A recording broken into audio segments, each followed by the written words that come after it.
carried out the successful launch of the intermediate range Agni Prime missile from a rail base. Bharat एक इंतहाई खतरनाक तरीन missile चलाने जा रहा है और भारत ने उस मिसाइल की रेंज के हवाले से जो नोटम जारी किया, अब अचानक से अपने कार्ड शो करते हुए उस रेंज को डबल कर दिया है। किया जाए तो इंडिया बहुत ज्यादा आगे है पाकिस्तान से एज कम्पेयर टू टेक्नोलॉजी। अच्छा, आप क्या समझते हैं जैसे उन्होंने अग्नि 5 मिसाइल टेस्ट किया, उसके अलावा भी वो टेक्नोलॉजी के ऊपर जो है ना वो प्रॉपर तौर पे अपना एयर डिफेंस सिस्टम के ऊपर काम कर रहे हैं, ठीक है, रशिया से प्रॉपर कच्चा तेल लेके आगे जो है ना सप्लाई करते हैं, बिलियंस डॉलर तक अपना प्रॉफिट करते हैं, तो हम इसके ऊपर क्यों नहीं सोचते जैसे हमारे बलूचिस्तान में एसेट्स पड़े हुए हैं। उसके मिसाइल का नाम है अग्नि 2। जी हाँ, जो भारत की अग्नि 2 पुरानी मिसाइल है उसी का ये नया वेरिएंट है और इसीलिए इसका नाम है अग्नि 2 प्राइम। और आप इसे पुरानी मिसाइल बिल्कुल भी मत सोचना, क्योंकि सिर्फ नाम को छोड़कर इसमें सब कुछ बदल दिया गया है। तो ये 3-4 चीजें हैं which is there, but it's interesting that India is actually working on different capabilities.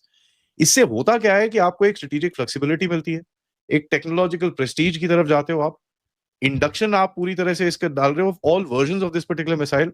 और अब जो रेंज है ये इंटरकॉन्टिनेंटल बैलिस्टिक मिसाइल की टेरिटरी में जाता है और इंडिया जो है वो न्यूक्लियर हमले जो है वो करने और रीजनल डेटरेंस से अब सिर्फ और सिर्फ इंडिया इस रीजन के अंदर पाकिस्तान या चीन तक अपनी डेटरेंस को बढ़ाने से बढ़ता हुआ उसके जो वॉर ऑब्जेक्टिव्स हैं वो खतरनाक तरीन हदों को छूते हुए हमें अनफॉर्चुनेट सी बात है लेकिन नजर आ रहे हैं। और आप जानकर हैरान होंगे कि ये काम करने वाला भारत दुनिया का तीसरा देश है। रूस, उत्तर कोरिया के बाद भारत तीसरा देश बना है जिसके पास एक ट्रेन माउंटेड मिसाइल आ चुकी है। जितनी मर्जी ये टेक्नोलॉजी कर लें, जितनी मर्जी ये आगे बढ़ जाएं, बट जो मुसलमान के लिए जो एक जज्बा, जो ये जज्बा लेके लड़ते हैं ना, एक एक मुसलमान, एक एक यहाँ का फर्द उनके लिए उनके फौज पे बात है। इस सबके अंदर पाकिस्तान के ऊपर इस वक्त पूरी दुनिया की नजरें लग चुकी हैं कि क्या पाकिस्तान भी नमस्कार दोस्तों, जय हिंद। भारत ने पहली बार किसी मिसाइल को ट्रेन से लॉन्च कर एक सफल परीक्षण किया है, जिसे देखने के बाद पड़ोसी देश सदमे में है। दरअसल डीआरडीओ ने इंटरमीडिएट रेंज अग्नि प्राइम मिसाइल का सफल परीक्षण किया है। ये नई पीढ़ी की मिसाइल रेल आधारित मोबाइल लॉन्चर से जोड़ी गई है, जिसका परीक्षण पूरी तरह से सफल हुआ है। ये पहली बार है जब खास डिजाइन वाली रेल लॉन्चर से मिसाइल दागी गई है। इससे भारत उन चुनिंदा देशों में शामिल हो गया है जिसके पास रेलवे बेस्ड लॉन्च सिस्टम है, जो रेल नेटवर्क पर चलते हुए मिसाइल छोड़ सकता है। पहले मिसाइल फिक्स साइट से दागी जाती थी, लेकिन ये लॉन्चर दुश्मन को चकमा देने के लिए बनाया गया है। रेल पर चलते हुए लॉन्च करने की क्षमता से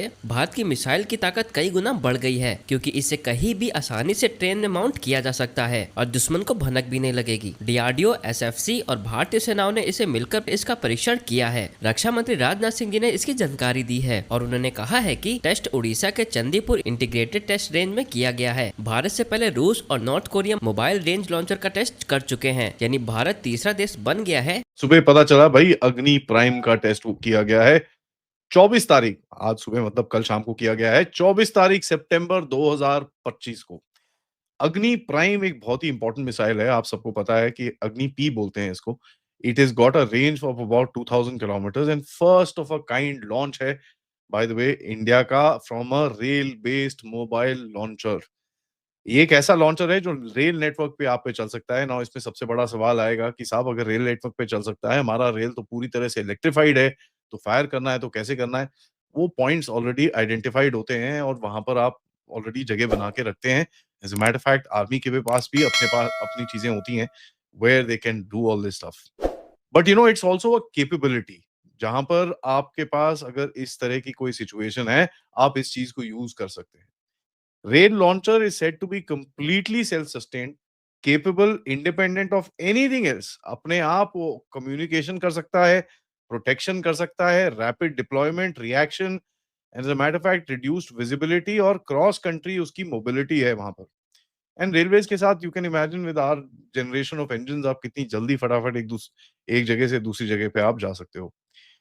इस मिसाइल की ट्रैजेक्टरी ट्रैक करी गई जिस हमारे जो ग्राउंड स्टेशन है उसकी तरफ से, और पूरी तरह से कंफर्म किया गया कि this is a beautiful text book launch and all mission objectives have been basically clearly met. Now देखिए इंडिया का जो प्रेस नोट इसके अंदर आया है, अगर आप उसको पढ़ें, वहां पर कहता है कि भाई इंडिया के पास रोड लॉन्च्ड अग्नि पीबी है, ठीक है। तो अभी एज अ मैटर फैक्ट ये इंडक्शंस ऑलरेडी शुरू हो चुकी हैं। So now this is the railway launch. Now देखिए इसका अगर थोड़ा सा टेक्निकल बैकग्राउंड देखें, अग्नि पी इज अ एवोल्यूशन, अग्नि प्राइम बोलते हैं इसको। इट इज अ मनूवरेबल री एंट्री व्हीकल, कैनिस्टराइज्ड व्हीकल है और 2000 किलोमीटर तक की इसकी रेंज है। सॉलिड फ्यूल्ड है, 2 स्टेज, एंड इसके अंदर काफी हद तक inertial navigation system, GPS system और काफी दूसरे रिडंडेंसी सिस्टम्स भी हैं अपार्ट फ्रॉम डिजिटल कंट्रोल। ठीक है जी। नाउ कैनिस्टराइज होने देखिए भारत में एक चीज आपको समझ में आनी चाहिए कि जितनी भी मिसाइल फोर्सेस हैं आपकी, मोस्ट ऑफ देम आर कैनिस्टराइज। कैनिस्टराइज क्या होता है? ट्रक के पीछे वो डब्बे से निकलते हैं, if you seen those boxes that come out, वो ऐसे करके ऊपर उठेगा एंड बेसिकली फायर। कैनिस्टराइज के अंदर फायदा ये होता है कि it is easy to manage and easy to kind of load and sustain and transport and everything like that. दूसरा, ये कैनिस्टर्स भी रीयूजेबल होते हैं और ये canisters by the way Bharat में ही बनते हैं। So these are kept in sealed conditions. वहां पर आप उसकी सर्वाइवेबिलिटी ज्यादा होती है। कहीं लॉन्चर लगा है उसके आसपास, कहीं कुछ वॉर टाइम पे कुछ गिरता है तो वो भी प्रोटेक्शन करता है उसको, and then you can still launch these things. तो ये 3-4 चीजें हैं which is there, but it's interesting that India is actually working on different capabilities. इससे होता क्या है कि आपको एक स्ट्रेटेजिक फ्लेक्सिबिलिटी मिलती है, एक टेक्नोलॉजिकल प्रेस्टीज की तरफ जाते हो आप, इंडक्शन आप पूरी तरह से इसके डाल रहे हो all versions of this particular missile, और अपनी एडवर्सरीज को रेगुलरली आप एक मैसेज देते रहते हो, यार देखो यार बकवास जरा अपनी बंद करना, क्योंकि we have the capability of hitting you where it really hurts. और एक चीज आपको ये याद करनी पड़ेगी कि जो भारत चाइना का स्टैंड ऑफ था, कई लोग and rightfully so as a matter of fact I would put a lot of heat to it, कि जो भारत की मिलिट्री मॉडर्नाइजेशन हुई, जिस तरह से भारत ने रैपिडली मॉडर्नाइज करा, उसके बाद आपने जो रॉकेट फोर्सेस और ये सब बनाई, that was a big deterrent to China. BrahMos और ये सब चीजें has created a huge deterrence to China, कि ही नोज कि यार सर्टेन थिंग्स में मेरी बहुत पिटाई होगी and it will create a lot of problems for me also. तो हाँ, मैं भारत के ऊपर एक कॉस्ट तो डाल पाऊंगा, but the cost on me, that is China, would also be kind of unsustainable.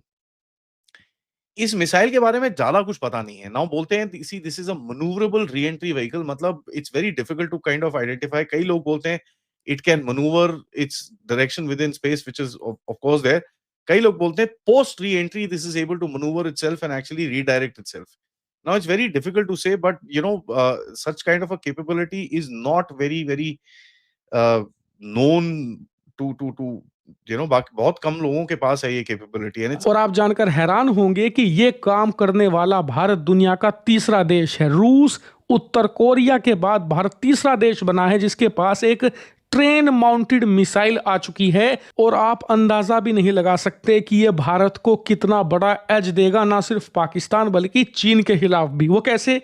दरअसल ट्रेन पर तैनात होने के बाद फायदा भारत को यह मिलेगा कि दुश्मन इसे डिटेक्ट नहीं कर पाएगा। दरअसल जितनी भी बैलिस्टिक मिसाइलें होती हैं उनके साथ समस्या ये होती है कि वो जमीन के अंदर बने कुछ ऐसे मिसाइल सिलो के अंदर तैनात होती है। आप स्क्रीन पर देखिए, ये होते हैं मिसाइल सिलो, और इन्हीं में बैलिस्टिक मिसाइलें या फिर आप कह सकते हैं जो आईसीबीएम मिसाइलें होती हैं, जितनी भी बड़ी मिसाइलें होती हैं, सब ऐसे ही जमीन के अंदर तैनात की जाती है। इसके 2 नुकसान हैं। पहला तो ये कि दुश्मन इन पर नजर बनाए रख सकता है, इन्हें ट्रैक कर सकता है, और अर्ली वार्निंग सिस्टम तैयार करके आप जब दुश्मन पर अटैक करोगे तो वो पहले ही पता लगा लेगा कि वो मिसाइल वहां से चल दी है, वो किस तरफ आ रही है, किस शहर पर अटैक करेगी, और इस मिसाइल को वो रास्ते में मारकर गिरा सकता है। यानी कि सरप्राइज फैक्टर खत्म हो जाएगा। इसके अलावा वो अर्ली अटैक कर सकता है, यानी कि जब उसे लग रहा हो कि आप कभी भी उस पर हमला कर दोगे तो वो आपसे पहले आपकी इन मिसाइल साइट पर, इन मिसाइल सीलों पर हमला करके इन मिसाइलों को आपके देश में ही नष्ट कर सकता है। इसके अलावा तीसरा नुकसान है मिसाइलों का ट्रांसपोर्टेशन। इन मिसाइलों को जब ट्रांसपोर्ट किया जाता है एक जगह से दूसरी जगह तो बहुत मुश्किल काम होता है, और दूसरा दुश्मन को पहले ही पता लग जाता है कि आप मिसाइलें कहां लेकर जा रहे हैं। वो लगातार इन पर नजर बनाए रख सकता है, आपकी पूरी रणनीति दुश्मन के हाथों में खेलेगी। इसीलिए जो ये रेल माउंटेड सिस्टम भारत ने तैयार किया है, ये इन सभी खतरों को एक साथ खत्म कर देता है, क्योंकि देश भर में इतना बड़ा रेलवे का हमारा नेटवर्क है, और हमें एक मिसाइल कश्मीर से कन्याकुमारी या कन्याकुमारी से नॉर्थ ईस्ट के अरुणाचल में भेजनी है तो कुछ नहीं करना।